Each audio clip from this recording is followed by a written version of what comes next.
नमस्कार दोस्तों, आपके लिए खुशखबरी है। जीएसटी पोर्टल पे एक बहुत बड़ा अपडेट आया है, जिसके बाद अगर आपकी कोई जीएसटी डिमांड टोटल पॉजिटिव या ज़ीरो भी है, बट अगर उसके अंदर के माइनर हेड में नेगेटिव बैलेंस है, तो आप उस नेगेटिव बैलेंस का रिफंड क्लेम कर पाएंगे। जी हाँ, अब ये संभव है जीएसटी पोर्टल में अपडेट आने के बाद। इसकी जानकारी खुद जीएसटी पोर्टल ने एडवाइजरी के तौर पर जारी करके बताई है।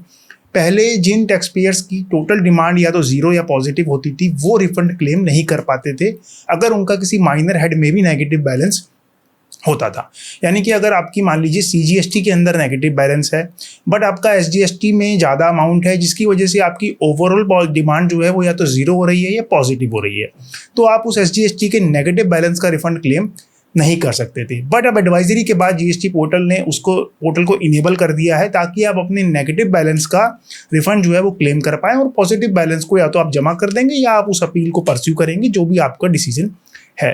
नेगेटिव बैलेंस का रिफंड की वजह से लोगों का कैपिटल जो है वो जीएसटी पोर्टल पे ब्लॉक हो जाता था, जो कि अब नहीं होगा। टैक्स पेयर्स की डिमांड काफ़ी टाइम से थी कि भाई ये रिफंड हमें मिलना चाहिए।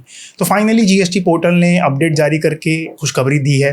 तो जिस भी टैक्स पेयर का किसी भी माइनर हेड के अंदर नेगेटिव बैलेंस है, वो उसका रिफंड ज़रूर क्लेम करें। पूरी एडवाइजरी हमारे पोर्टल taxreply.com पे अवेलेबल है। वहाँ जाके आप इसको डिटेल में पढ़ सकते हैं, डाउनलोड कर सकते हैं।